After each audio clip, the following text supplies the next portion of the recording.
ഒരു സീരിയസ്നെസ് നമുക്ക് മനസ്സിലാകും എന്നുള്ളത് കൊണ്ടാണ് ഞാൻ ഈ വാക്യം എഴുന്നേൽപ്പിച്ച് നിർത്തി വായിച്ചത്. നമുക്കറിയാം, ഈ കർത്താവിൻ്റെ മേശയെ പറ്റി പറയുമ്പം നമ്മളിതിനകത്ത് ഒരു വാക്യത്തിൽ നമുക്ക് എല്ലാവർക്കും വളരെ പരിചയമുള്ള വേദഭാഗങ്ങളാണ്. ഇതിനകത്ത് ഇവർ ചെയ്ത ഒരു കാര്യം പറയുന്നുണ്ട്. ഞാനൊരു വിഷയമല്ലെങ്കിലും ഞാനിപ്പോൾ വായിച്ചപ്പോൾ എൻ്റെ മനസ്സിൽ പെട്ടെന്ന് കിടന്നു വന്നുകൊണ്ട് ഞാൻ വായിക്കുകയാണ്. 21-ാമത്തെ വാക്യം ഒന്ന് വായിച്ചു. 21-ാമത്തെ വാക്യം.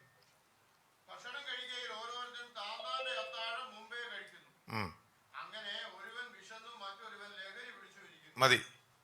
ഇത് ഞാൻ ഈ വിഷയം, ഈ സാഹചര്യം ഒന്ന് പറഞ്ഞിട്ട് ഞാൻ വിഷയത്തിലേക്ക് കടന്നു വരാം. അവിടെ കൊരിന്ത്യ സഭയിൽ ഈ കടന്നു വരുമ്പോൾ ഇന്നത്തെ പോലെ നമുക്ക് വണ്ടിയൊന്നുമില്ല. അന്നത്തെ കാലത്ത് നമുക്കറിയാമല്ലോ, ഇന്നത്തെ കാലത്ത് വണ്ടിയൊന്നുമില്ല. അവർ വളരെ ദൂരെയുള്ള സ്ഥലങ്ങളിൽ നിന്നൊക്കെ നടന്നൊക്കെയാണ് വരുന്നത്. അത് ഇവരെന്ത് ചെയ്യുന്നു വെച്ച് കഴിഞ്ഞാൽ, ഈ കർത്താവിൻ്റെ മേശ കഴിഞ്ഞിട്ട് കഴിക്കാനുള്ള ഭക്ഷണം കൂടെ എന്ത് ചെയ്യും, പാക്കറ്റിലൊക്കെ ഇങ്ങനെ കൊണ്ടുവരും. എന്ന് വെച്ചാൽ മീറ്റിംഗ് എല്ലാം കഴിഞ്ഞ് കർത്തൂർ മേശ എല്ലാം കഴിഞ്ഞിട്ട് അവസാനം എല്ലാം കൂടി ഇരുന്ന് പിന്നെ കഴിച്ചിട്ട് നടന്നു കൂടെ ദൂരം പോകണമല്ലോ. ഇന്നത്തെ പോലെ വണ്ടിയൊന്നുമില്ല. ആ നിലയിൽ പോകുന്ന നിലയിലാണ് പോകുന്നത്. ഇവരെന്ത് ചെയ്യുന്നു വെച്ച് കഴിഞ്ഞാൽ, ഇങ്ങനെ മീറ്റിങ്ങിനെല്ലാം കടന്നു വന്നു ഭക്ഷണമെല്ലാം ബൈക്കൊണ്ട് ചെയ്ത് കൊണ്ടുവന്നു. അന്ന് അവരുടെ നിലയിൽ അവർ വീഞ്ഞ് കുടിക്കാറുണ്ട്. നമ്മളെപ്പോലെ ഇങ്ങനത്തെ ഈ മത്താകുന്ന വീഞ്ഞല്ല, എന്നാൽ ഒത്തിരി കുടിച്ചു കഴിഞ്ഞാൽ മത്തുവാകും. അതുപോലത്തെ വീഞ്ഞ് അവർ കൊണ്ടുവരുമായിരുന്നു. എന്നാൽ കുറച്ച് കഴിഞ്ഞപ്പോൾ കുറച്ച് ആൾക്കാർ മീറ്റിംഗ് തുടങ്ങുന്നതിന് മുമ്പേ കഴിക്കാൻ തുടങ്ങി. കർത്താവിൻ്റെ മേശ എന്ത് ചെയ്തു? മീറ്റിംഗ് തുടങ്ങുന്നതിന് മുമ്പ്. അതാ പറഞ്ഞത്. ഒന്നുകൂടെ ഞാൻ ആ വാക്യം ഒന്നുകൂടെ ശ്രദ്ധിച്ച് വായിച്ചേ. ഭക്ഷണം കഴിക്കയിൽ ഓരോരുത്തൻ താന്താന്റെ അത്താഴം മുമ്പേ കഴിക്കുന്നു. ശ്രദ്ധിക്കുക, താന്താന്റെ അത്താഴം എന്ത് ചെയ്തു? ഇവര് പാക്കറ്റിനകത്തെല്ലാം കൊണ്ട് നമ്മൾ സ്കൂളിലൊക്കെ പോയി ചോറും കെട്ടിക്കൊണ്ടാണ് വന്നത്. അവിടെ ഇരുന്നപ്പോൾ പതുക്കെ ഒരു വിശപ്പ്. അച്ഛാ ഇന്ന് മന്തി ഇരിക്കുന്നത്, ആദ്യം അങ്ങ് കഴിച്ചേച്ച് കർത്താവിൻ്റെ മേശയ്ക്ക് ഇരിക്കാതെ നമ്മൾ പറയുന്ന പോലെ ഇവരെന്ത് ചെയ്തു? കൊണ്ടുവന്നവരെല്ലാം കൂടെ ഇതെടുത്തങ്ങ് കഴിച്ചു. ആദ്യമേ കഴിച്ചു കഴിഞ്ഞപ്പോൾ കുറച്ച് പേര് നേമ്പൊക്കം, നമ്മൾ ഇന്നത്തെ ഭാഷ ഞാൻ പറയാം, കുറച്ച് പേര് നേമ്പൊക്കം വിടുന്നു. കുറച്ച് പേര് എൻ്റെ അച്ഛാ ഇപ്പോൾ ഭക്ഷണം കഴിച്ചു ഒരു ഉറക്കം വരുന്നു. ഞാനത് ഇന്നത്തെ ഒരു നിലയിൽ നിങ്ങൾക്ക് മനസ്സിലാക്കാൻ പറഞ്ഞു. പൗലോസ് പറയാ, കർത്താവിൻ്റെ മേശയെ നിങ്ങൾ എന്ത് ചെയ്യല്ലേ, അതിനെ വിലയില്ലാത്തതായിട്ട് കാണിക്കരുതെന്ന് പറയാൻ വേണ്ടിയാണ് താൻ ഈ വേദഭാഗം എഴുതിയത്. കൊണ്ടുവന്നവർ മുൻപേ അവരുടെ ഭക്ഷണമെല്ലാം കഴിച്ച് വയറ് നിറഞ്ഞ്, അതുകൊണ്ട് പൗലോസ് പറഞ്ഞു, ഭക്ഷിപ്പാനും കുടിപ്പാനും വേണം നിങ്ങൾക്ക് എവിടെ പോയിരുന്നു കുടിക്കായിരുന്നു? വീട്ടിൽ നിന്ന് കുടിച്ചാൽ പോരായിരുന്നേ. ഓക്കെ, നിങ്ങൾ കൊണ്ടുവന്നതുകൊണ്ട് കുഴപ്പമൊന്നുമില്ല കഴിക്കാൻ. പക്ഷേ ആദ്യം ഏതായിരുന്നു ചെയ്യേണ്ടത്? നിങ്ങൾ ആദ്യം കർത്താവിൻ്റെ മേശയ്ക്ക് വേണ്ടി അതിന് കൊടുക്കേണ്ടിയ വില കൊടുത്തിട്ട് വേണോ നിങ്ങൾ എന്ത് ചെയ്യാനുള്ളത്? ഈ ശുശ്രൂഷ ചെയ്യുവാൻ വേണ്ടിയുള്ളത്. ഇവരെന്തെന്ന് വെച്ച് കഴിഞ്ഞാൽ, ഞാൻ പറഞ്ഞതെന്ന് വെച്ചാൽ നിങ്ങൾ ഇന്ന് ഓർപ്പിക്കാൻ വേണ്ടി പറഞ്ഞതാ. വിഷയം അതല്ല. എങ്കിലും നമ്മൾ കർത്താവിൻ്റെ മേശയെ സീരിയസ് ആയിട്ട് കാണണം. ഇവിടെ എന്താ വെച്ചാൽ കുറച്ച് പേരെന്ത് ചെയ്തു, കാശുള്ളവന്മാരെല്ലാം നല്ലോണം കൂട്ടിച്ച് അങ്ങോട്ട് നല്ല ഇത് എന്തിനും മറ്റൊരു ഉണ്ണപ്പോൾ അവർക്ക് കുറച്ചേ ഉള്ളായിരുന്നു കഴിക്കാൻ. അവർ കഴിച്ചു കഴിഞ്ഞപ്പോൾ അവർ കഴിച്ചിട്ട് അങ്ങോട്ട് മുഴുവൻ, ഇവിടെ നമ്മൾ ഫുഡ് കൊടുക്കുന്നുണ്ടാകും കേട്ടോ, മന്തി ഉള്ളതുകൊണ്ട്. മറ്റേ അങ്ങനെയല്ല, കുറച്ച് കഴിച്ചപ്പോൾ അവർക്ക് അത്രയും അങ്ങോട്ട് പോരാ. അന്നേരം വയറൊക്കെ നിറച്ച് കഴിച്ചവന്മാരെ എങ്ങോട്ട് നോക്കി ചോദിച്ചാവേ എങ്ങനെയുണ്ടെന്ന്. അതുകൊണ്ട് നിങ്ങൾ ഇല്ലാത്തവരെ തുച്ഛീകരിക്കുകയാണോ? കർത്താവിൻ്റെ സഭയെ എന്ത് ചെയ്യുക? ഇവിടെ പൗലോസ് ചോദിക്കുക, എന്നത് ഈ വാക്യം ഇങ്ങനെ വായിക്കുന്നുണ്ട്. 22-ാം വാക്യം ഒന്ന് വായിച്ചാ. തിന്നുവാനും കുടിപ്പാനും നിങ്ങൾക്ക് വീടുകളില്ലയോ? അല്ല, ദൈവത്തിന്റെ സഭയെ നിങ്ങൾ തുച്ഛീകരിച്ച് ഇല്ലാത്തവരെ ലജ്ജിപ്പിക്കുന്നുവോ? നിങ്ങളോട് എന്ത് പറയണ്ടു? ശ്രദ്ധിക്കുക, ഇല്ലാത്തവരെ നിങ്ങൾ എന്ത് ചെയ്യുക? ലജ്ജിപ്പിക്കുക. ചില ആൾക്കാർ അത്രയും സാമ്പത്തികമൊന്നും ഇല്ലാത്ത പാവങ്ങളും ഉണ്ട് കൂടുതൽ. ഇവന്മാരെല്ലാം കൂടി ഇരുന്ന് കഴിച്ചേച്ച് പറയുക, കർത്താവ് പറയും, നിങ്ങൾ ലജ്ജിപ്പിക്കരുത്. ഉണ്ടെങ്കിൽ വീട്ടിൽ പോയിട്ട് കഴിച്ചാൽ പോരായിരുന്നേ. നമ്മൾ എന്തിനു വന്നതാ? കർത്താവിൻ്റെ മേശ കൂടാൻ വേണ്ടി വന്നതാ. യോഗ്യമായിട്ട് വേണം അതിൽ പങ്കെടുക്കുവാൻ. അതുകൊണ്ടാ ഈ സഭയിൽ വന്ന വിശ്വാസികളെ എല്ലാം നോക്കിയിട്ട് പൗലോസ് അവസാനം പറയുന്നുണ്ട്, കർത്താവിൻ്റെ ശരീരത്തെ വിവേചിക്കാതെ നിങ്ങൾ എന്ത് ചെയ്യല്ലേ, ഭക്ഷിക്കുകയും കുടിക്കുകയും ചെയ്യരുത്. കാര്യം കൊടുത്തു പറഞ്ഞാൽ കർത്താവിൻ്റെ സഭ ഭയങ്കര വിലപ്പെട്ടതാണെന്ന് പറഞ്ഞത്. ഹല്ലേലൂയ. തുച്ഛീകരിക്കാൻ വേണ്ടി കടന്നു വരുന്നൊന്നുമല്ല, വളരെ വിലപ്പെട്ടതാണ്. ഹല്ലേലൂയ. അതുകൊണ്ട് പൗലോസ് ഇത്രയും സീരിയസ് ആയിട്ട് ഈ വേദഭാവം എടുത്ത് പറഞ്ഞത്. ഞാൻ ആ വിഷയം നിങ്ങൾ മുമ്പിൽ ഒന്ന് പറഞ്ഞു വെച്ചെന്നുള്ളേ ഉള്ളൂ. ഞാൻ ഇന്ന് ഇവിടെ നമ്മൾ ഈ കർത്താവിൻ്റെ മേശയെ പറ്റി പ്രധാനമായിട്ട് പറയുമ്പോൾ കുഞ്ഞുങ്ങൾ ശ്രദ്ധിക്കണം. ഇവിടെ കൈ കൊടുക്കുകയാണോ? കൈ കൊടുത്തോ, കുഴപ്പമില്ല, ഒരു മിനിറ്റ്. എല്ലാം ശ്രദ്ധിച്ചോ, ഞാൻ ചോദ്യം ചോദിക്കും. ഇതിനകത്ത് ഈ കർത്താവിൻ്റെ മേശയെ പറ്റി പറയുമ്പോൾ പ്രധാനപ്പെട്ട ഒരു വാക്കെന്ന് പറയുന്നത് അതിൻ്റെ 26-ാമത്തെ വാക്യം ഒന്ന് വായിച്ചു വെച്ചാൽ. 26 ഈ വാക്യത്തിൽ തന്നെ. അങ്ങനെ നിങ്ങൾ ഈ അപ്പം തിന്നുകയും പാനപാത്രം കുടിക്കുകയും ചെയ്യുമ്പോഴൊക്കെയും കർത്താവ് വരുവോളം അവന്റെ മരണത്തെ പ്രസ്താവിക്കുന്നു. ഇവന്മാരെല്ലാം കുടിച്ചു വയറൊക്കെ നിറഞ്ഞ് കുറെ എണ്ണം ഇരിക്കുന്നു, കുറെ എണ്ണം ഇങ്ങനെ ലജ്ജയ്ക്കായിട്ടിരിക്കുന്നു, കാര്യം ഇല്ലാത്തവന്മാരിയ്ക്കുന്നു. കർത്താവ് ഒരു പൗലോസ് പറയാം, ഇതിന്റെ ഒരു മീനിങ് എന്നാന്നറിയാവോ? നിങ്ങളിത് കുടിച്ച് വളരെ സിമ്പിൾ, അപ്പം ഇരിക്കുന്നു, ഇവിടെ പാസ്റ്റർമാർ പ്രാർത്ഥിക്കുന്നു, കൊടുക്കുന്നു, കിട്ടിയത് എടുത്ത് എന്ത് ചെയ്യുക, അങ്ങ് കുടിക്കുക, അങ്ങ് പോവുക. എൻ്റെ അച്ഛാ വന്നു, ഏഞ്ചി വന്നു, കുടിച്ചങ്ങ് പോവുക. പക്ഷെ നിങ്ങൾ മറക്കത്തൊരു കാര്യമുണ്ട്. നിങ്ങൾ എന്ത് ചെയ്യുക?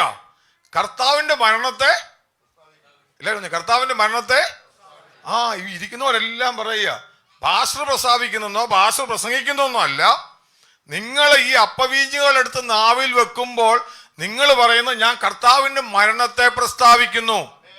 ഓരോ വ്യക്തികളും കർത്താവിന്റെ മരണത്തെ, അതും കുഴപ്പമില്ല, യേശുക്രിസ്തു ക്രൂശിൽ മരിച്ചു, സന്തോഷം, അതും പറയുന്ന, അങ്ങനെ പ്രസ്താവിക്കുന്നതിന് വലിയ പ്രശ്നമില്ല. കർത്താവേ നീ ഞങ്ങൾക്ക് വേണ്ടി മരിച്ചു. പക്ഷേ ഇവിടെ വേറെ അർത്ഥങ്ങളുണ്ട്. അവധൂസവസാനം പറയുന്നതിന്റെ കാര്യം എന്താണെന്നറിയാമോ? താൻ റോമാലേഖനം 6-ാം അധ്യായത്തിന് 3-ാം വാക്യത്തിൽ വായിക്കുമ്പോൾ, അച്ഛാ 6-ാം അധ്യായത്തിന് 3-ാം വാക്യത്തില് ഈ മരണത്തെ വെറുതെ നമ്മൾ കർത്താവ് മരിച്ചു എന്ന് പറഞ്ഞിട്ട് പോകാനല്ല. വായിച്ചോ? അല്ല, യേശുക്രിസ്തുവിനോട് ചേരുവാൻ സ്നാനമേറ്റവരായ നാം എല്ലാവരും അവന്റെ മരണത്തിൽ പങ്കാളികളാകുവാൻ സ്നാനമേറ്റിരിക്കുന്നു എന്ന് അറിയുന്നില്ലേ? എന്തോ വേറെ പ്രശ്നം എന്താ പറ്റി? നാം അവന്റെ മരണത്തിൽ പങ്കാളികളാകുവാൻ. അതിന് പ്രസ്താവിക്കപ്പെടുമ്പോൾ കർത്താവിന്റെ ക്രൂശ് മാത്രമല്ല പ്രസ്താവിക്കപ്പെടുന്നത്, നമ്മൾ അവനോടുകൂടെ ക്രൂശിക്കപ്പെട്ടതിന്റെ ഒരു കാര്യം കൂടെ പ്രസ്താവിക്കപ്പെടേണ്ടതായിട്ടുണ്ട്. ഞാൻ പറഞ്ഞത് മനസ്സിലാകുന്നുണ്ട്? ഒന്നുകൂടെ ഞാൻ പറയാം. നമ്മൾ കർത്താവിന്റെ ക്രൂശ്, അതിനെപ്പറ്റി കർത്താവ് ക്രൂശ് കിടന്നു, അയ്യോ അന്ന് ഭയങ്കര ഭൂമി ഉലുങ്ങി, വലിയ പാറകൾ പിളർന്നു, അതൊക്കെ കേൾക്കുമ്പോൾ സന്തോഷം. കർത്താവ് നമുക്ക് വേണ്ടി ഒത്തിരി വേദന വഹിച്ചു, അതും സന്തോഷമാണ്. എന്നാൽ ഇവിടുത്തെ വചനം പറയുക, നാം അവന്റെ മരണത്തെ പ്രസ്താവിക്കുമ്പോൾ ഒരു കാര്യം മറന്നു പോകല്ല്, നമ്മൾ അവനോടുകൂടെ മരിക്കപ്പെട്ടവരാ. അതിനകത്ത് നമ്മുടെ മരണം കൂടെ പ്രസ്താവിക്കപ്പെടുക. എന്നുവെച്ചാൽ കർത്താവ് എന്തോ മരിച്ച്, ഒരു ചോദ്യം വരും, കർത്താവ് എന്തോ മരിച്ചത്?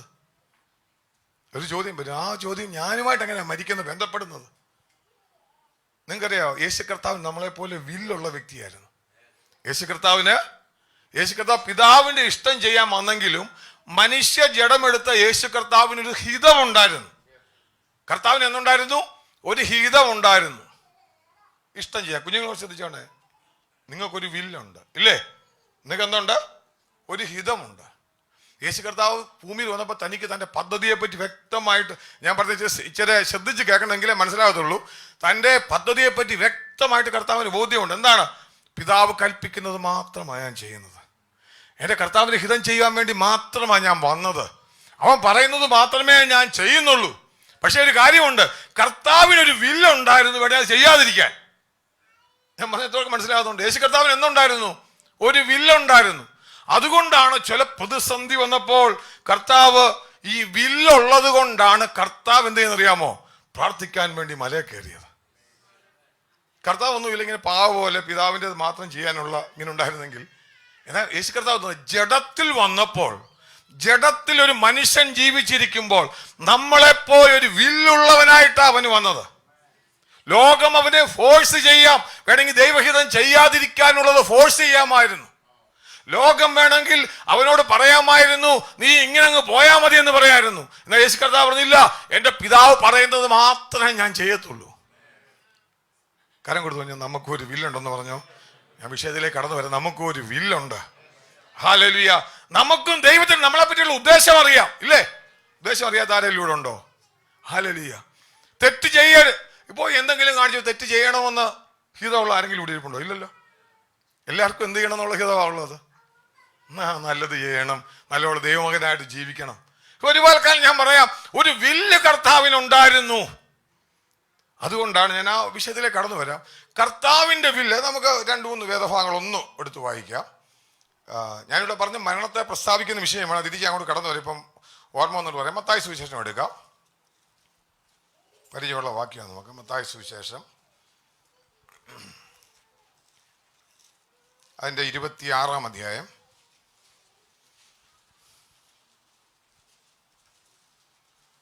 26-ാം അധ്യായത്തിൻ്റെ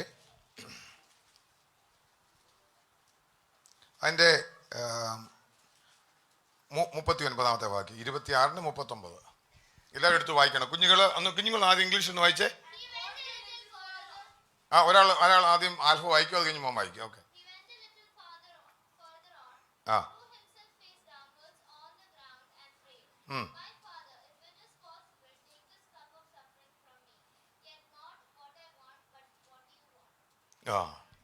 it is not my will but your will. അച്ഛാ മലയാളത്തിൽ നിന്ന് വായിച്ചേ. പിന്നെ അവൻ അല്പം മുമ്പോട്ട് ചെന്ന് കവിണ്ണു വീണു. പിതാവേ, കഴിയുമെങ്കിൽ ഈ പാനപാത്രം എങ്കിൽ നിന്ന് നീങ്ങിപ്പോകണമേ. എങ്കിലും ഞാൻ ഇച്ഛിക്കും പോലെയല്ല, നീ ഇച്ഛിക്കും പോലെ ആകട്ടെ എന്ന് പ്രാർത്ഥിച്ചു. ശ്രദ്ധിച്ചു. അന്നേരം അതിന്റെ അർത്ഥം എന്തുവാ? എനിക്കൊരിച്ഛയുണ്ട്. ഞാൻ പറഞ്ഞ നമ്മൾ ശ്രദ്ധിച്ചേക്കണം. എന്താണ്? എനിക്കൊരിച്ഛയുണ്ട്. പിതാവേ, നിനക്കൊരിച്ഛയുണ്ട്. നീ എന്നെ ഭൂമിയിലേക്ക് വിട്ടതിനകത്തൊരു ഇച്ഛയുണ്ട്. പക്ഷെ ഒരു കാര്യമാണ് വ്യത്യാസം. കുഞ്ഞുങ്ങൾ ശ്രദ്ധിച്ചോണം. യേശു കർത്താവ് പറയാ, അയ്യോ എനിക്ക് ഈ സഹിക്കാം, ഞാൻ പോകുന്ന കാര്യങ്ങളെ പറ്റി അറിയുമ്പോൾ ഇതങ്ങ് ഒഴിവായി കിട്ടിയാൽ കൊള്ളായിരുന്നു. കാര്യം എന്താ? സകല ലോകത്തിന്റെയും പാപം തന്റെ മേൽ ചുമത്തപ്പെടുമ്പോൾ പിതാവിൽ നിന്ന് വേർപെടുന്ന വേർപാട് തനിക്ക് സഹിക്കാൻ കഴിയത്തില്ല. ഞാൻ പറയാം, ദൈവത്തിന്റെ യോജിപ്പ് പിതാവും പുത്രനും പരിശുദ്ധാത്മാവും ഏകമായി തൃത്വമായിട്ടിരിക്കുന്ന ആ വേർപാടിന്റെ ഒരു അവസ്ഥയിലേക്ക് താൻ വരുന്ന ഒരു ചിന്ത തന്റെ മനസ്സിൽ ചിന്തിക്കാൻ പറ്റത്തില്ല. വളരെ സ്നേഹബന്ധത്തിലാണെങ്കിൽ പ്രശ്നം എന്ന് പറയും, വേർപാട് ഭയങ്കര വേദനയായിരിക്കും. നാട്ടിലൊക്കെയുള്ള ഭാര്യ ഭർത്താക്കന്മാർ നാട്ടിൽ നിന്ന് പോരുമ്പം നമുക്കറിയാം സഹോദരിമാർ നിന്ന് കരയെന്ന് വെച്ചാൽ ആ വേർപാടിന്റെ വേദന. ഞാനൊരു എക്സാമ്പിൾ പറഞ്ഞതാ. യേശു കർത്താവ് താൻ നോക്കി തൻ്റെ ഹിതമല്ല, കർത്താവിന്റെ ഹിതമാ നിറവേറ്റേണ്ടി നാം പറയുക. എനിക്കൊരു ഹിതമുണ്ട് കർത്താവേ, എന്റെ ഇച്ഛയല്ല, it is not my will but your will. ഞാൻ നിങ്ങൾക്ക് പറയുന്നത് മനസ്സിലാവുന്നുണ്ടോ? കർത്താവ് ഇവിടെ പറയുക. എന്നിട്ട് അടുത്ത വാക്യം പറയുക, താൻ തന്റെ അവസ്ഥയെ പറ്റി പറയുന്നുണ്ട്. അതിന്റെ തൊട്ടടുത്ത വാക്യത്തിൽ പറയുന്നത് ഈ 41 വാക്യം വായിച്ചാ. പരീക്ഷയിൽ അകപ്പെടാതിരിപ്പാൻ ഉണർന്നിരുന്ന് പ്രാർത്ഥിപ്പീൻ. ആത്മാവ് ഒരുക്കമുള്ളത്, ജഡമോ ബലഹീനമത്രേ എന്ന് പറഞ്ഞു. കർത്താവ് ഒരു ആത്മാവ് ഒരുക്കമുള്ളത്, ജഡമോ പ്രാർത്ഥിക്കാൻ വേണ്ടി ആഗ്രഹിച്ചാൽ ഒരുക്കത്തോടെ ഇരിക്കും. ജഡം ബലഹീന ഉറങ്ങിപ്പോയിച്ചാ എന്തു പറ്റി? ഉറങ്ങിപ്പോയി. ജഡം അങ്ങ് ബലഹീനമായുണ്ട്. കാര്യം കർത്താവ് താൻ അകപ്പെടാൻ പോകുന്ന പരീക്ഷയ്ക്കകത്ത് നിന്ന് താൻ നോക്കിയിട്ട് പറയും, എന്റെ ജഡം ബലഹീനമാ. എല്ലാം അവരുടെ ശിശുമാരോടാ പറയുന്നത്. ജഡം ബലഹീനമാ, ആത്മാവ് ഒരുക്കമുള്ളതാ. പക്ഷേ അതുകൊണ്ട് ഉണർന്നിരുന്ന് പ്രാർത്ഥിപ്പീൻ അവരോട് പറയുക. ഒന്നുകൂടെ പറഞ്ഞാൽ നമുക്ക് ഇച്ഛയുണ്ടെന്ന് പറഞ്ഞേരെ. നമുക്ക് എല്ലാവർക്കും ഒരു ഇച്ഛയുണ്ട്, ദൈവഹിതം ചെയ്യുവാനുള്ള ഒരു ഇച്ഛ നമ്മുടെ ഹൃദയത്തിലുള്ളവരാ നമ്മളെല്ലാവരും. ഇനി എന്താ മരണമെന്നറിയാമോ? അത് പറയാൻ വേണ്ടി ഞാൻ വരിക. ഹല്ലേലൂയ. ഞാൻ പറയാം, നമ്മുടെ ഇച്ഛക്കകത്തു നിന്ന് നമ്മൾ മാറുന്നതാണ് ഒരു മരണമെന്ന് പറയുന്നത്. മനസ്സിലാവുന്നുണ്ടോ? ഞാൻ പറഞ്ഞത്, എനിക്കൊരു കാര്യം ചെയ്യണം, ഇതെന്റെ ഇഷ്ടമാ. പക്ഷെ ഒരു കാര്യമുണ്ട്, ആ ഇഷ്ടത്തിൽ നിന്നും മാറുന്നതാണ് ഹല്ലേലൂയ. മാറി വരുവാൻ നിൽക്കുമ്പോൾ ഉണ്ടല്ലോ, ഞാൻ ഒരു വില കൊടുക്കണം. എന്റെ ചില ഡിസയേഴ്സ്, എന്റെ ചില ആഗ്രഹങ്ങള്, എന്റെ ചില ചിന്തകള്, ഞാൻ ഇങ്ങനൊക്കെ ആയിരിക്കുന്നത്. പക്ഷെ അതല്ലാതെ മാറണമെങ്കിൽ ഉണ്ടല്ലോ നമ്മളൊരു വില കൊടുക്കണം. അതാ മരണമെന്ന് പറയുന്നത്. യേശു കർത്താവ് എന്തോ എന്നറിയാമോ? ഞാൻ ഈ പറഞ്ഞത് യേശു കർത്താവിന്റെ കാര്യമാണ് പറഞ്ഞത്. ഞാൻ എബ്രായ ലേഖനം പഠിച്ചവർക്ക് അറിയാമായിരുന്നു. ഞാൻ അന്നും പറഞ്ഞൊരു കാര്യമാണ്. ഞാൻ എബ്രായ ലേഖനം, ഞാൻ ഈ പറയുന്ന ഭാഗം കേൾക്കുമ്പം ഓർക്കുന്ന ആരെങ്കിലും എത്ര പേരുണ്ടെന്ന് അറിയാൻ വേണ്ടിയാ. എബ്രായ ലേഖനം ഹീബ്രൂസ് ചാപ്റ്റർ 5,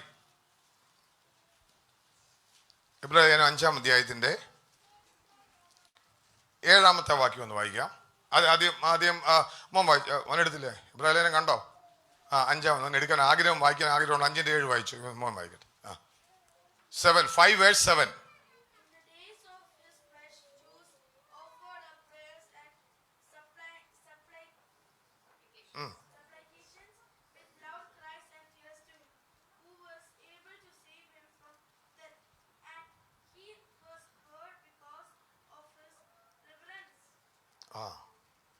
കേട്ടല്ലോ? എന്താ കൃഷ്ണനോടൊന്ന് വായിച്ചേ, ചോദ്യം ചോദിക്കും.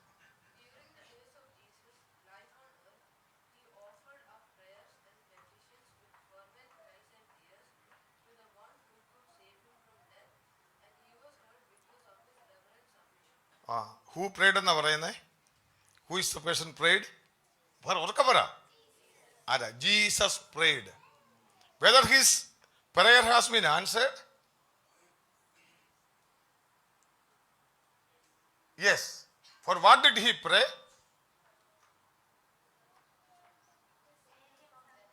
From the death. Okay.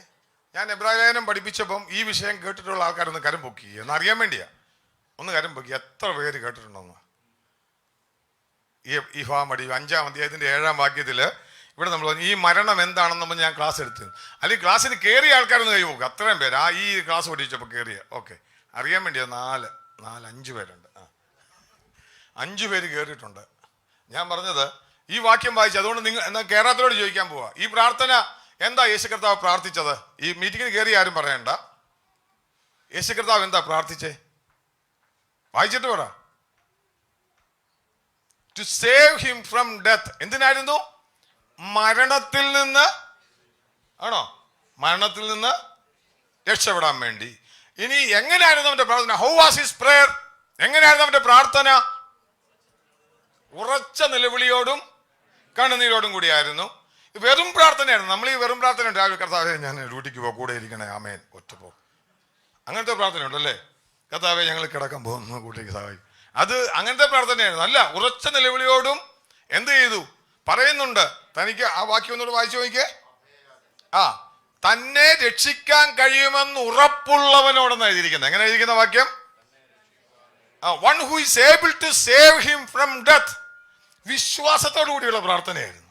എങ്ങനെ? ഉറപ്പോടെയുള്ള പ്രാർത്ഥനയായിരുന്നു. വെറും പ്രാർത്ഥനയല്ല, ഉറപ്പോടെ. തനിക്കൊരു കാര്യം പറയാം, എന്ത് ചെയ്യും? ഞാൻ പ്രാർത്ഥിച്ചാൽ എന്ത് ചെയ്യും? ദൈവം വിടുവിക്കും. ആണോ? അങ്ങനല്ലേ? ഉത്തരം കിട്ടിയോ? ജ്യോതി ഏതാ? ഉത്തരം കിട്ടിയോ? അമ്മ ഉത്തരം കിട്ടിയായിരുന്നോ? ജീസസ് പ്രാർത്ഥിച്ചു. എന്തിനാ പ്രാർത്ഥിച്ചേ? What was he? Save him from death അല്ലേ? So the God heard. എങ്ങനെയാ പറഞ്ഞത്? ലൗഡ്. ഇങ്ങനെ ഇരിക്കുന്നേ. With a loud crying and tears. കണ്ണുനീരോടുകൂടെ പ്രാർത്ഥിച്ചു. ഉത്തരം കിട്ടിയോ? യെസ്. അതിന് ഉത്തരം എന്താ കിട്ടേണ്ടി? എന്തായിരിക്കും ഉത്തരം? എന്നറിയാം എന്താ? Save him from death. God saved him from death. Yes. Jesus didn't die on the cross. Didn't die.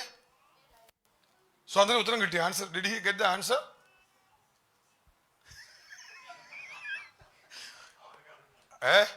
അത് ഞാൻ നിങ്ങൾക്ക് അറിയാൻ വേണ്ടി ചോദിച്ചത്. എന്താ ചോദിച്ചേക്കുന്നത്? എന്തോ ഉറച്ച നിലവിളിയോടും കണ്ണുനീരോടും കൂടി അപേക്ഷയായി ചോദിച്ചു. എവിടുന്ന? മരണത്തിൽ നിന്ന്. നിങ്ങൾക്ക് മനസ്സിലാക്കാൻ വേണ്ടി, വിഷയം ഒന്ന് മനസ്സിലാക്കാൻ വേണ്ടി ഞാൻ ഇത്രയും വിശാലമായിട്ട് പറയുന്നത്. മരണത്തിൽ നിന്ന് വിടിവിക്കുവാൻ കഴിയുന്നവനോട് ഉറച്ച നിലവിളിയോടും കണ്ണുനീരോടും കൂടെ യേശു കർത്താവ് പ്രാർത്ഥന കഴിച്ചു. വിശ്വാസത്തോടെ പ്രാർത്ഥന കഴിച്ചത്, ധൈര്യത്തോടെ പ്രാർത്ഥന കഴിച്ചത്. ഞാൻ ഇതാ പറയുന്നത്, വല്ലപ്പോഴും ഒക്കെ ബൈബിൾ ക്ലാസ്സിൽ കയറണം. ഒന്ന് കരം കൊടുത്ത് പറഞ്ഞത്. ഇടയ്ക്കിടയ്ക്ക് ബൈബിൾ ക്ലാസ്സിൽ കയറുന്ന ഇച്ചിരി കട്ടിയാണെങ്കിലും വല്ലപ്പോഴും ഒക്കെ കയറിയാൽ എന്തെങ്കിലുമൊക്കെ നമ്മുടെ ആത്മീയ ജീവിതത്തിന് ഗുണമുള്ളത് മനസ്സിലാക്കി എടുക്കാൻ പറ്റും. ഇപ്പം നമ്മൾ 5-ാമത്തെ ഇതാ പഠിച്ചുകൊണ്ടിരിക്കുന്നത്. അത് ഞാൻ പറഞ്ഞത്, ഇവിടെ ഇപ്പം എന്ന് വെച്ച് കഴിഞ്ഞാൽ യേശു കർത്താവ് പ്രാർത്ഥിച്ചു. ഉത്തരം കിട്ടിയോ? കിട്ടിയോ? കിട്ടിയില്ലയോ? ഇവിടെ വാക്യം എഴുതിയിരിക്കുന്നത് എന്തോ എഴുതിയിരിക്കുന്നേ? കിട്ടി. ആണോ? യേശു കർത്താവ് ഉത്തരം കിട്ടി. എന്താ ഉത്തരം? മരണത്തിൽ നിന്ന് വിടുവിക്കപ്പെടുവാനുള്ള ഉത്തരം. ആണോ? യേശു കർത്താവ് മരിച്ചോ? അവരൊക്കെ പറ. ഉത്തരം കിട്ടിയോ? അങ്ങനെ ആകുമ്പോൾ ഇതുവരെ കൂടെ എങ്ങനെ ശരിയാവുന്നേ? ഞാനത് പറയാൻ വേണ്ടിയാ വന്നത്. യേശു കർത്താവ് ക്രൂശിൽ മരിക്കാതിരിക്കാൻ വേണ്ടി താൻ പ്രാർത്ഥിച്ചു. മരിക്കാതിരിക്കാൻ വേണ്ടി നമ്മൾ മനസ്സിൽ വെക്കുന്നത് ഇവിടെ ഇത്രയേ ഉള്ളൂ. മരണത്തിൽ നിന്ന് രക്ഷിപ്പാൻ കഴിയുന്നവനോട് ഉറച്ച നിലവിളിയോടും കണ്ണുനീരോടും കൂടെ പ്രാർത്ഥിച്ചു. പക്ഷെ എന്ത് ചെയ്തു? ഭയഭക്തി നിമിത്തം ഉത്തരം ലഭിച്ചു.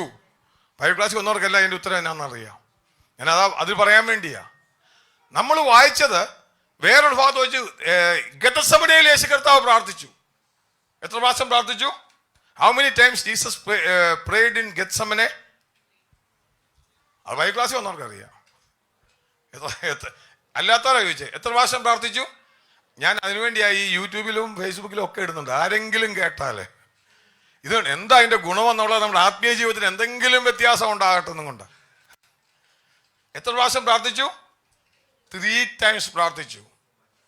എന്താ യേശു കർത്താവ് പ്രാർത്ഥിച്ചത്? അവിടെ എന്താ പ്രാർത്ഥിച്ചത്? What was his prayer in Gethsemane? ആ വാക്യം എടുത്ത് നമ്മളിപ്പോൾ വായിച്ച വാക്യം തന്നെ എടുത്ത്. ഈ പാനപാത്രമെങ്കിൽ നിന്ന് ഈ പാനപാത്രമെങ്കിൽ അവിടെ 3 പ്രാവശ്യം പ്രാർത്ഥിച്ചു. 3ാമത്തെ പ്രാർത്ഥന വന്നപ്പോൾ യേശു കർത്താവ്, നമ്മളിപ്പോൾ വായിച്ച വാക്യം അടുത്ത വാക്യമോ, 3ാമത്തെ പ്രാവശ്യം വന്നെ പറഞ്ഞു, കർത്താവേ എൻ്റെ ഹിതമല്ല നിന്റെ ഹിതം. അതിന്റെ അർത്ഥം നോക്കി കഴിഞ്ഞാൽ he was willing to die. എന്ത് ചെയ്തു? അവൻ മരിക്കാൻ തയ്യാറായി. ആ മരണമല്ല ഈ മരണം, അത് പറയാൻ വേണ്ടിയാണ് ഞാൻ വന്നത്. ആ മരണമല്ല ഈ മരണം എന്ന് പറയുന്നത്. ഇവിടെ യേശു കർത്താവ് പ്രാർത്ഥിച്ച ഈ പ്രാർത്ഥന എന്തായിരുന്നു? ഈ മരണം എന്തായിരുന്നു? ഗെഥസമനയിൽ യേശു കർത്താവ് പ്രാർത്ഥിച്ചു. നിങ്ങൾക്ക് മനസ്സിലാകുന്നുണ്ടോ ഞാൻ പറയുന്നത്?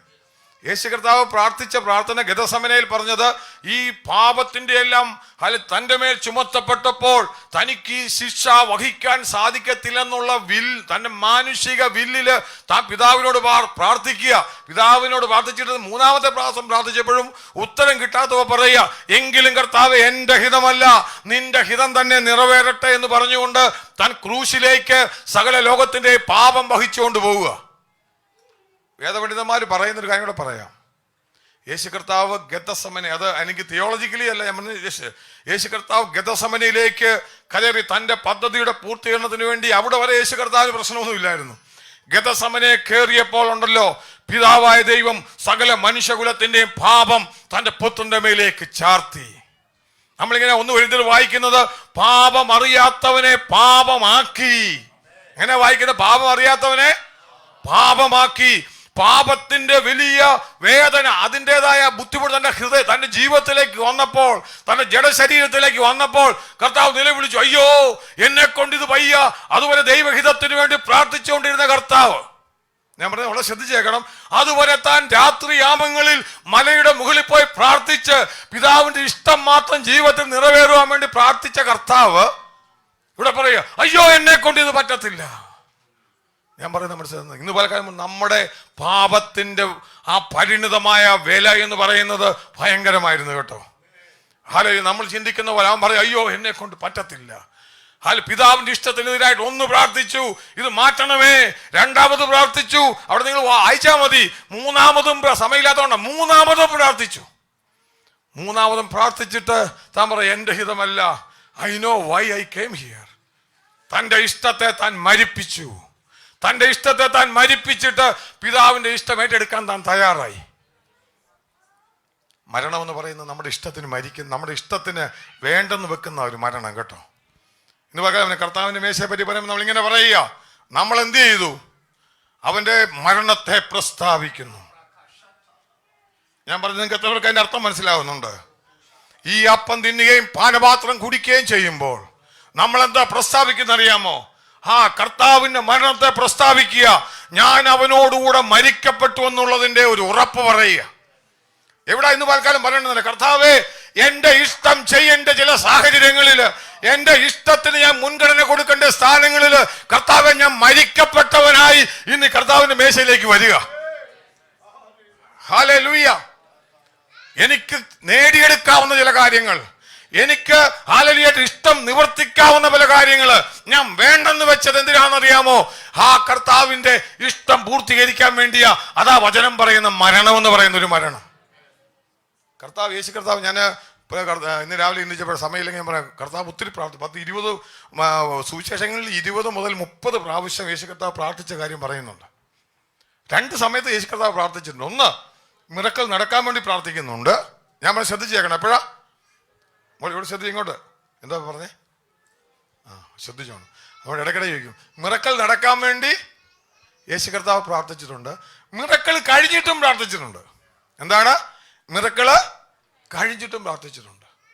മിറക്കൽ എടുക്കാൻ ഇപ്പൊ നമ്മൾ വായിക്കുന്നുണ്ട്, ലാസറിന്റെ കല്ലറയ്ക്ക് ചെന്നോട്, പിതാവേ നീ എന്റെ പ്രാർത്ഥന കേൾക്കുന്നുണ്ടെന്ന് എനിക്കറിയാം, നിന്റെ ഇഷ്ടപ്രകാരമാണ് ഞാൻ വരുന്നത്, എന്റെ പ്രാർത്ഥന ഇപ്പോഴും നീ കേൾക്കും. അത് കഴിഞ്ഞിട്ട് ചെന്ന് ലാസറേ പുറത്തു വരിക എന്ന് പറയുക. നമുക്കറിയാം. അതുപോലെ തന്നെ 5 അപ്പവും 2 വീഞ്ഞും 2 മീനും എടുത്തിട്ട് താൻ ഇങ്ങനെ പറഞ്ഞു, ഹല്ലേലൂയ. അവിടെ പറയുന്നുണ്ട്, അത് സ്തോത്രം ചൊല്ലി പിതാവിന്റെ സന്നിധിയിൽ ഉയർത്തിയിട്ട് താൻ പറഞ്ഞു അതെടുത്ത് കൊടുക്കാൻ പറഞ്ഞു. പ്രാർത്ഥിച്ചിട്ടുണ്ട്. അത് കഴിഞ്ഞിട്ട് സമയമില്ലാത്തതുകൊണ്ടാ അതിശയം കർത്താവ് എന്തറിയോ, 5 അപ്പവും 2 മീനും കഴിഞ്ഞ് അത്ഭുതം ചെയ്തിട്ട് കർത്താവ്, ഞാൻ കഴിഞ്ഞ ബൈബിൾ ക്ലാസ്സിൽ പഠിപ്പിച്ചതാ, ഉണ്ടെങ്കിൽ നിങ്ങൾക്ക് കൊള്ളാം, ഇല്ലെങ്കിൽ നിങ്ങൾക്ക് തന്നെ കൊള്ളാം. 5 അപ്പവും 2 മീനും കൊണ്ട് താൻ അത്ഭുതം ചെയ്തിട്ട് ഇമ്മീഡിയറ്റ് കർത്താവ് ഇവിടെ പോയെന്നറിയാമോ? അവിടുന്ന് താൻ വാങ്ങി മലമേലേക്ക് പോയി. അത്ഭുതം ചെയ്യുവാൻ താൻ പ്രാർത്ഥിച്ചു. അതുപോലെ തന്നെ എന്താണെന്നറിയാം, അവിടെ ഞാൻ പറഞ്ഞ എന്തിനാ കർത്താവ് പ്രാർത്ഥിച്ചെന്നറിയാമോ? അത് പറയാൻ വേണ്ടിയാ. എബ്രായ ലേഖനത്തിൽ നമ്മൾ വായിച്ചു, കർത്താവ് പ്രാർത്ഥിച്ചു ചില വിഷയങ്ങൾക്ക് വേണ്ടി, അത് ദൈവം മറുപടി നൽകി. എന്താ മറുപടി എന്നറിയാമോ? തനിക്കറിയാം 5 അപ്പവും 2 മീനും ഒക്കെ എടുത്ത് വാഴ്ത്തി കഴിഞ്ഞപ്പോ ഇവര് പറഞ്ഞു, അച്ഛാ നിന്നെ രാജാവാക്കിയേക്കാം. യേശു കർത്താവ് എന്ത് ചെയ്തു?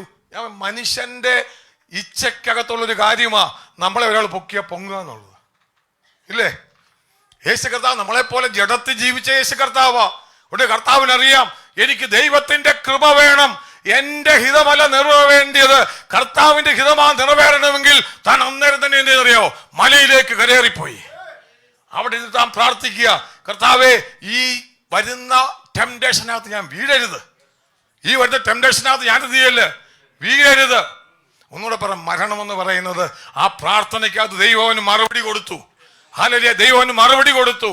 ഹല്ലേലൂയ. ഞാൻ അങ്ങനത്തെ 3-4 സമയം വാക്യം ഞാൻ എഴുതി വെച്ചിട്ട് സമയമില്ല. ഞാൻ പറയാം, അവിടെ എല്ലാം കർത്താവ് എന്ത് ചെയ്യുന്നറിയാമോ? മിറക്കിൾസ് ചെയ്തിട്ട് ഉടനെ താൻ എന്ത് ചെയ്യുന്നറിയാമോ? പ്രാർത്ഥിക്കാൻ വേണ്ടി മലയിൽ കയറി. അതുപോലെ തന്നെ ഒത്തിരി പേരെ സൗഖ്യമാക്കിയതിന് ശേഷം കർത്താവ് രാത്രി മുഴുവൻ മലയിൽ താന് കർത്താവിന്റെ സന്നിധി ചെലവഴിച്ചു. തന്റെ പ്രാർത്ഥനയ്ക്ക് ഉത്തരം കിട്ടി. എന്നാന്നറിയോ? അവിടൊക്കെ പിശാച് വെച്ച പിശാച് കൊണ്ടുവന്ന ആ ഒരു ടെംപ്ടേഷനകത്തും കർത്താവ് വീണില്ല. തന്റെ പ്രാർത്ഥനയ്ക്കകത്ത് ഉത്തരം കിട്ടി. ഇതിനാ മരണമെന്ന് പറയുന്നത്. നമ്മുടെ ഇച്ഛ മാറി ദൈവത്തിന്റെ ഇച്ഛയിലേക്ക് നമ്മൾ മാറുന്ന ആ ഒരു മരണമെന്ന് പറയുന്നത്. ഇന്നിപ്പോൾ നമ്മൾ കർത്താവിന്റെ മേശ വരുമ്പോൾ നമ്മൾ എന്താ പറയേണ്ടത്? നമ്മളെ വാക്യത്തിൽ എന്താ വായിച്ചെന്തറിയാമോ? ഒന്നുകൂടെ 11:26 ഒന്നുകൂടെ വായിച്ചേ എല്ലാവരും. അങ്ങനെ നിങ്ങൾ ഈ അപ്പം തിന്നുകയും പാനപാത്രം കുടിക്കുകയും ചെയ്യുമ്പോഴൊക്കെയും കർത്താവ് വരുവോളം അവന്റെ മരണത്തെ പ്രസ്താവിക്കുന്നു. ശ്രദ്ധിക്കുക, കർത്താവ് വരുവോളം അവന്റെ അടുത്ത വാക്യം തുടങ്ങുന്നത് എങ്ങനെയാ? അടുത്ത വാക്യം വായിച്ചു. അതുകൊണ്ട് അയോഗ്യമായി അപ്പം ഞാൻ ഒരു കാര്യം ഇവിടെ ശ്രദ്ധിക്കുക, വളരെ ശ്രദ്ധിക്കുക. ഈ 2 വാക്യങ്ങൾ തമ്മിലുള്ള കണക്ഷൻ നിങ്ങൾ ശ്രദ്ധിക്കുക. ഒന്ന് പറഞ്ഞത് കർത്താവിന്റെ മരണത്തെ പ്രസ്താവിക്കുന്നു. കർത്താവിന്റെ മരണത്തെ പ്രസ്താവിക്കുന്നതിന് ഞാൻ എന്തോ അയോഗ്യമായിട്ട് വരുന്നത്? ഞാൻ കർത്താവിനോട് കൂടെ മരിക്കപ്പെട്ട വ്യക്തി ആയതുകൊണ്ട് ദൈവാത്മാവിനോട് നീ ശോധന ചെയ്യണം. നിന്റെ ജീവിതത്തിൽ നീ മരിക്കപ്പെടാൻ ഏൽപ്പിച്ചു കൊടുക്കുന്ന വ്യക്തിയാണോ? നിനക്ക് വലിയൊരു പൊസിഷൻ കിട്ടുവാൻ വേണ്ടി പിശാച് സാഹചര്യങ്ങൾ കൊണ്ടുവരുമ്പോൾ എനിക്ക് എന്റെ കർത്താവിന്റെ ഹിതത്തിനകത്ത് നിന്നാ മതി എന്ന് പറയുന്ന വ്യക്തിയാണോ നീ? ഹല്ലേലൂയ. ഇതാ മരണം എന്ന് പറയുന്നത്. ഞാൻ ഈ പറഞ്ഞത് ഒരു കാര്യം, ഇതുപോലെ ചില ഇച്ഛകൾ, നിന്റെ ജീവിതത്തിലെ ആഗ്രഹങ്ങൾ, ചില കാണുന്ന ചില ഫിലിമുകള്, ചില കാര്യങ്ങള് നിന്റെ മുമ്പിൽ വരുമ്പോൾ are you willing to die to fulfill God's will? ദൈവത്തിന്റെ ഹിതം ചെയ്യുവാൻ നീ മരിക്കപ്പെടാൻ തയ്യാറാണോ? ജീവിതത്തിന്റെ ഓരോ മേഖലകളിൽ നമ്മളെ ഒന്ന് ശോധന ചെയ്യണം. ഹല്ലേലൂയ. ഞാൻ പലപ്പോഴും ചെയ്യുന്ന കാര്യങ്ങൾ കർത്താവേ ഞാൻ മരിക്കപ്പെടാൻ എന്നെ ഏൽപ്പിച്ചു കൊടുത്തിട്ടുണ്ടോ? ഹല്ലേലൂയ. എന്റെ ഇഷ്ടത്തിന് വേണ്ടിയാണോ ഞാൻ ജീവിക്കുന്നത്, അതോ എന്റെ ഉയർച്ചയ്ക്ക് വേണ്ടിയാണോ ഞാൻ ജീവിക്കുന്നത്? ഇവിടെ ദൈവത്തിന്റെ ആത്മാവ് ഈ സഭയെ നോക്കിയിട്ട് പറയുക, ആ കൂട്ടു സഹോദരന്മാരുടെ വിഷയത്തിൽ പോലും ഇടപെടാൻ ആളില്ല.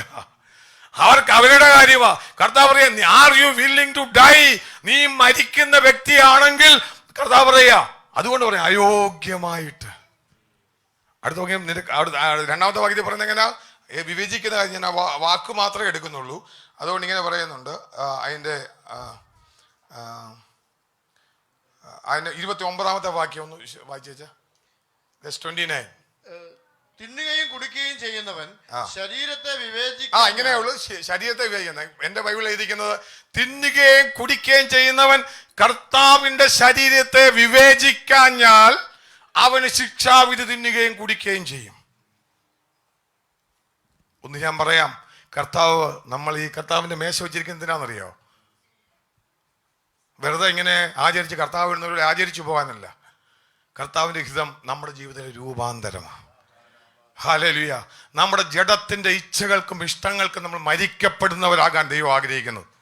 ഹല്ലേലൂയ. വെറുതെ വന്ന് കർത്താവിന്റെ മേശ ഇങ്ങനെ എടുത്തു പോകുന്നവരായിട്ടല്ല. ലോഡ്, എൻ്റെ കഴിഞ്ഞ ഒരാഴ്ച നമ്മളെ തന്നെ ചിന്തിച്ചു, കഴിഞ്ഞ ആഴ്ചക്കാല ജീവിതത്തിൽ നിന്റെ ഹിതത്തിനല്ലാത്ത പല വിഷയങ്ങൾ എൻ്റെ മുമ്പിൽ വന്നപ്പോൾ, ലോഡ് ഞാൻ മരിക്കപ്പെടാൻ തയ്യാറായിട്ടുണ്ടോ, അതോ ഞാൻ അതിൻ്റെ പിന്നാലെ പോവുമായിരുന്നോ ചെയ്തേ? അങ്ങനെയുള്ള ഞാൻ പറയാം, നീ കർത്താവിൻ്റെ കൂടെ മരിച്ചു, അവൻ്റെ മരണത്തെ പ്രസ്താവിക്കാൻ നമുക്ക് യോഗ്യതയ്ക്ക് ചില കുറവുണ്ട്. നമുക്ക് കർത്താവേ, അതുകൊണ്ടാണ് കർത്താവ് പറഞ്ഞത് തന്നെ താൻ ശോധന ചെയ്തിട്ട് വേണം എന്ത് ചെയ്യണം, ഇതിൽ നിന്ന് പങ്കെടുക്കുവാൻ. നിങ്ങൾ കർത്താവിനൂടെ മരിക്കപ്പെട്ടോ എന്നുള്ള വ്യക്തിപരമായ ചിന്തകളാണ്. അത് സഭയിലെ പാസ്റ്ററല്ല പറയേണ്ടത്. പക്ഷെ ഈ ശുശ്രൂഷയെ പങ്കെടുക്കാതിരിക്കാനല്ല ശുശ്രൂഷ വെച്ചിരിക്കുന്നത്, ശോധന ചെയ്തിട്ട് പങ്കെടുക്കാനാ. ഇല്ല കർത്താവ്, നമ്മൾ പാട്ടിങ്ങനെ പാടുന്നുണ്ട്, പാപത്തെ സ്നേഹിപ്പാൻ ഞാനിനി പോകുമോ? പാപത്തിന്റെ വാഞ്ച വിളി നിന്റെ ജീവിതത്തിൽ വരുമ്പോൾ ഓർത്തണം, ഇല്ല ഈ കർത്തമേശ കഴിഞ്ഞിട്ട് പാടുന്ന പാട്ട്, ദൈവത്തിന് പുത്ര നീ ശാപത്തിലായല്ലോ, എനിക്ക് വേണ്ടി നീ വേദന എടുത്തതാണല്ലോ, ഞാൻ ഇനി അതിന്റെ പിന്നാലെ പോകുമോ? നമ്മളെ തന്നെ മരിക്കപ്പെടുന്നവരാകാൻ ദൈവം ആഗ്രഹിക്കുക. എബ്രായ ലേഖനത്തിൽ പറഞ്ഞ മരണം എന്ന് പറയുന്നത് എന്താണെന്ന് അറിയാവോ? ഹാലലൂയ, നമ്മുടെ ഇഷ്ടത്തിന് വേണ്ടിയുള്ള മരണമാണ്. യേശു കർത്താവ് പലപ്പോഴും തന്റെ ജീവിതത്തിൽ പ്രാർത്ഥിച്ചു, അതിനെല്ലാം ഉത്തരം കിട്ടി. അതുകൊണ്ട് എന്താണെന്നറിയാം, അതുകൊണ്ട് അടുത്ത വാക്യത്തിൽ നമ്മൾ എബ്രായ ലേഖനത്തിൽ വായിക്കുന്നത്, ബൈബിൾ ക്ലാസ് വന്നവർക്കൊക്കെ അറിയാം, നിത്യരക്ഷയ്ക്ക് അവൻ കാരണഭൂതനായി തീർന്നു. കാരണം അറിയാമോ, നമ്മളെപ്പോലെ സകലത്തിലും പരീക്ഷിക്കപ്പെട്ടിട്ടും, ഞാൻ ഇന്ന് പൽക്കാലം പറയാം, യേശു കർത്താവായിരുന്ന ഈ പരീക്ഷ ജയിക്കത്തില്ലായിരുന്നു. അങ്ങനത്തെ വിഷയമൊന്നുമില്ല കേട്ടോ. കർത്താവ് സകലത്തിലും പരീക്ഷിക്കപ്പെട്ടവനാ. ഞാൻ ഒന്ന് കരം കൊടുത്ത് പറഞ്ഞ, ജയം നമ്മുടെ പക്കത്തുണ്ടെന്ന് പറ. കർത്താവിൽ വിശ്വസിക്കുന്നവന് ജയം ഉണ്ടെന്ന് പറ. ഒന്നിന്റെ മേലും അവനെ പരാജയപ്പെടുത്താൻ പറ്റത്തില്ല. ജയം കർത്താവിന്റെ മക്കൾക്കുള്ളതാണ്. നിന്നെ പിശാചിനെ പാറ്റിക്കൊണ്ട് പോകാൻ പറ്റത്തില്ല. ഹല്ലേലൂയ, നിന്റെ ഇഷ്ടത്തിന് വിരുദ്ധമായി ദൈവത്തിന്റെ ഇഷ്ടമെങ്കിൽ, Lord I am willing to die, ഞാൻ മരിക്കാൻ തയ്യാറാണെന്ന് പറയുന്നവനാ ദൈവമകൻ. ഇന്ന് പോയി കാര്യം കർത്താവ് പറയും, അതുകൊണ്ട് അയോഗ്യമായിട്ട് ശുശ്രൂഷയിൽ പങ്കെടുക്കരുത്. കർത്താവ് സഭയ്ക്ക് കൊടുത്ത ഒരു കാർമ്മിക കൽപ്പനയാണ്. നാം നുറുക്കി വായിലേക്ക് വെക്കുമ്പോൾ നമ്മൾ ഒരു കാര്യം ഓർക്കണം, നീ എനിക്ക് വേണ്ടി തകർക്കപ്പെട്ടല്ലോ. കർത്താവിൻ്റെ മരണമാണ് ആ കാണിക്കുന്നത്. കർത്താവ് ഫിസിക്കലി മരിച്ചത് മാത്രമല്ല, തൻ്റെ ഇഷ്ടത്തിന് വേണ്ടി താൻ മരിച്ചു. ഇത് നുറുക്കുമ്പോൾ താൻ പറയും, എന്നെക്കൊണ്ട് ഇത് പറ്റത്തില്ല പിതാവേ എന്ന് പറഞ്ഞിട്ട് പറയുക, എൻ്റെ ഇഷ്ടമല്ല നിന്റെ ഇഷ്ടമാണ് നിറവേറുന്നത്. ഇന്ന് പലകാലം ഈ അപ്പത്തിൽ നിന്ന് പങ്കെടുക്കുമ്പോൾ, ഈ പാത്രത്തിൽ നിന്ന് പങ്കെടുക്കുമ്പോൾ നമുക്ക് പറയാൻ സാധിക്കുമോ, കർത്താവേ എൻ്റെ ജീവിതത്തില് കർത്താവ് എൻ്റെ ഇഷ്ടത്തിന് മരിക്കാനുള്ള കൃപ എനിക്ക് തരണം കർത്താവേ, പലതും വേണ്ടെന്ന് വെക്കുവാനുള്ള കൃപ തരണം കർത്താവേ, എനിക്ക് ജയാളിയായി കർത്താവേ നിന്റെ മരണത്തെ പ്രഖ്യാപിക്കുന്നവരായി മാറുവാൻ നീ എന്നെ ഇടയാക്കണമെന്ന് പറയാൻ തയ്യാറുണ്ടോ? ഹല്ലേലൂയ. കർത്താവിൻ്റെ മേശയുടെ അർത്ഥം അതാണ്, തന്നെ താൻ ശോധന ചെയ്ത്. പിശാച് പല വഴികൾ നമ്മുടെ ജീവിതത്തിൽ കൊണ്ടുവരും കേട്ടോ. യേശു കർത്താവിന്റെ ജീവിതത്തിൽ ലോകം, ജഡം, പിശാച്, ഹല്ലേലൂയ, അവൻ അധികാരത്തിന്റെ മോഹം സകലതും ചെയ്തെടുക്കാൻ വേണ്ടി, ഹല്ലേലൂയ, ഇപ്പൊ അവനെ പറ്റു. യേശു കർത്താവ് എടുത്തുകൊണ്ട് ഇപ്പൊ നീ വിശന്നിരിക്കുക, നല്ല ഉണക്ക് ഫാസ്റ്റിംഗ് കഴിഞ്ഞിട്ട് വിശന്നിരിക്കുക, ആ അപ്പം കല്ലങ്ങ് അപ്പമാക്കി കഴിച്ചാൽ പോരെ. നാച്ചുറൽ നീഡാ മനുഷ്യന്റെ, അല്ലേ? വിശന്നിരിക്കുമ്പോ കല്ലങ്ങ് അപ്പമാക്കി കഴിച്ചാൽ ശരിയാ. എനിക്ക് അത്രയും ബുദ്ധി തോന്നിയില്ല കേട്ടോ.